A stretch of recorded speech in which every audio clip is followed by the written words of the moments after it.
Hello guys, welcome back to my channel again. Today we are going to discuss another important topic, which is block UI styler.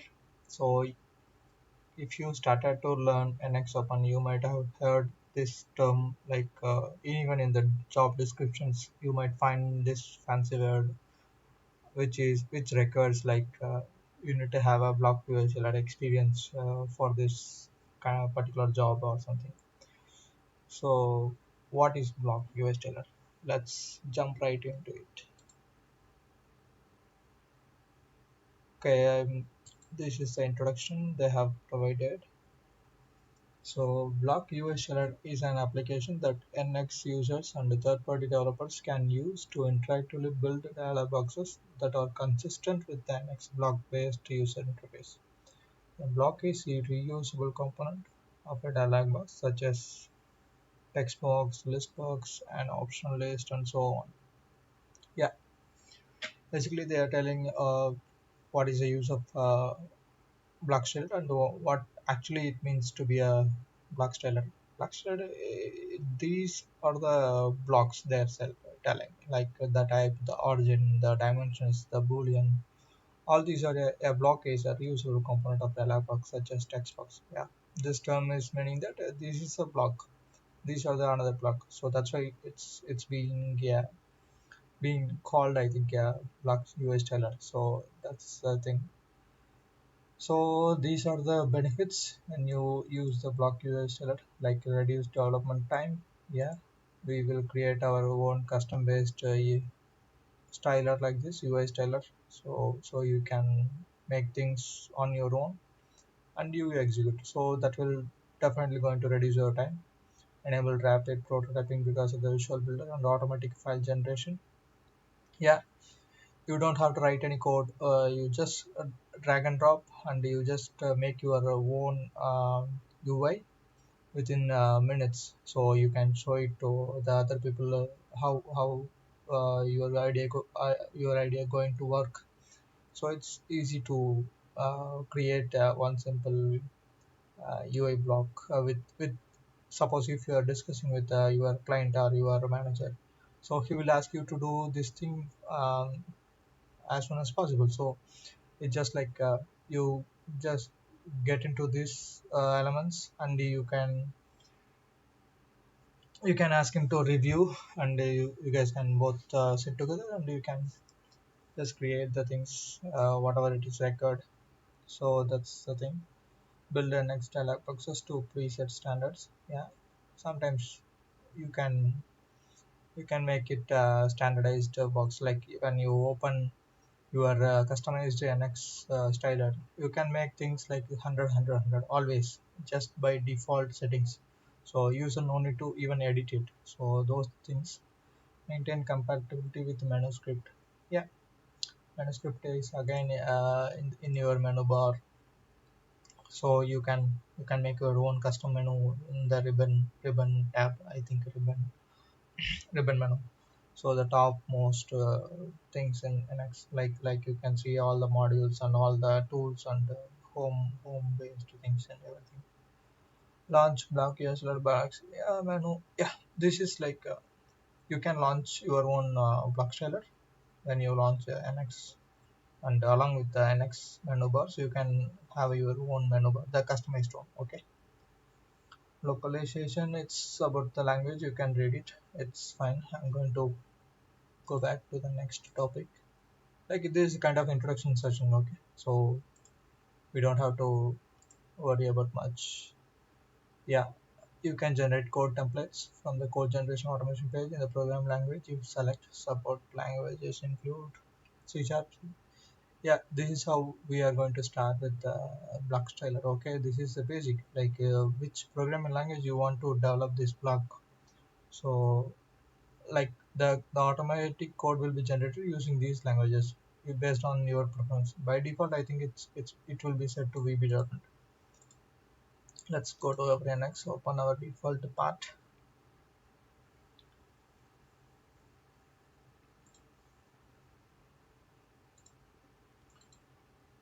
Okay, I will show you that. Then then okay, these are the menu bar commands basically you will get in your next window. So let me show you quickly.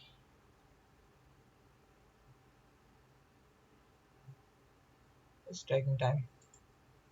Okay.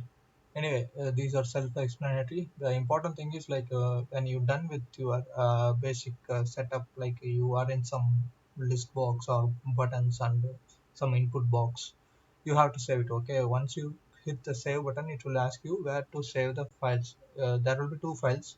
One is your DLX file, which is your UI. So one is on a CS file, means the automatic code. So these two files will be put together in a place wherever you select the particular location, it will be saved there. Okay, this is important. This save, when you save the file, it is important. So by default it will be here. You can access block USL from your developer tab. So if it is not available, you just click just make a right click here and you can select it. Okay,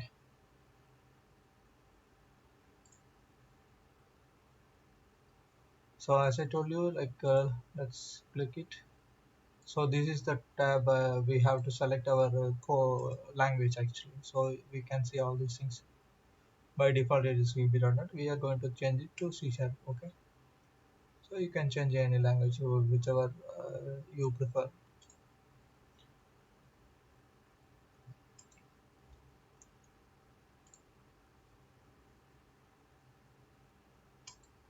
Okay, create a block dialog interface.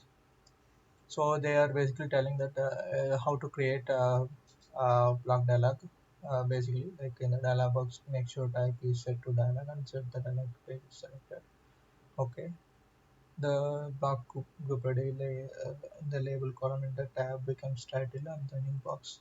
Okay, okay, this is the kind of initial dialog box it will appear. Means it won't appear. You have to click something to appear. So that's what they are telling here. The new dialog boxes does not appear until you place something in it. Okay. So these are the widgets, our catalog of all the items. So we can select from basic numbers, layouts, selections, special. So we will go through all these things because it's a massive topic. So you can't simply finish it in one day or one video. It's not easy.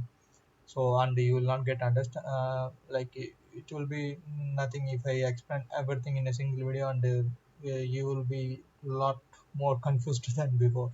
So it's not the right way. So I will go step by step. Okay, so like I will place an action button. So see here there is a dialog box, it appears. Once you hit something, it will keep including the same thing to this dialog box.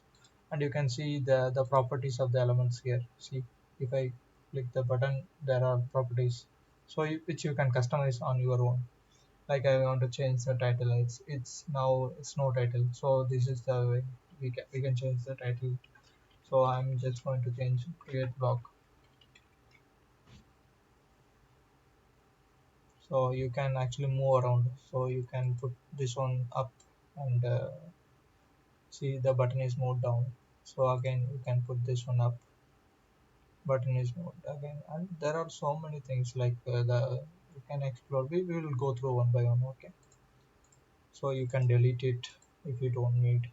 If you can delete everything. So that's how it is. So now we made only the button.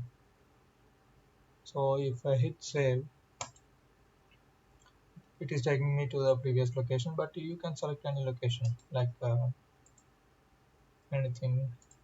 You can go to the new folder, custom dialog, and you save it here by giving a file name.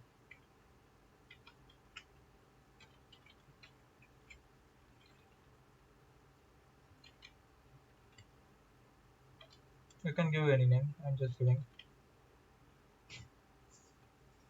You can see there are two files as I told you before created once you select any folder. Like block USL and the block USL CS. Okay, let's go and check.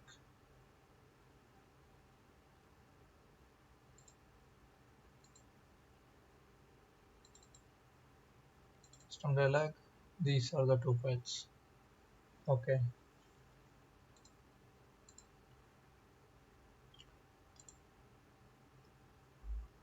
Okay. Now the thing is, how we are going to edit this file.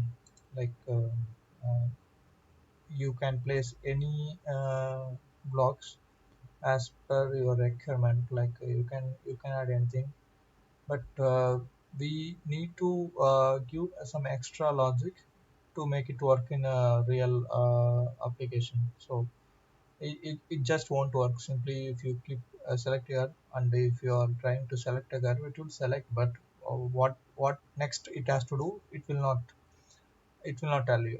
Like you have to instruct the program to handle the next set of command. Like once I select, what I have to do, once you give any tab on, once you give any input in this user interface, anything like if you give some thickness and if you click apply or okay, or you may given some thickness but you don't have a curve, so these logics you need to handle yourself.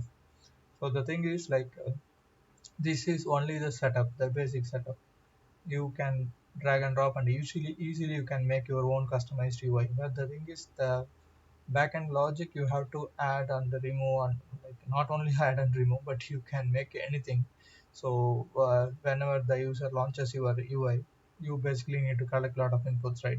So those logic you have to write in the code, like whatever it is generated, you need to keep expand it and keep improve the project, like introducing new class files and a new set of items. Like there are so many logic we need to write, but at the moment this is how we are going to start it. So okay, in the next class we can see how we can create a basic UI application, and how to create how to link it to the existing NX window with our NX and part 5. So we basically create some features using this. Okay. Okay, see you guys. Thank you. Bye bye.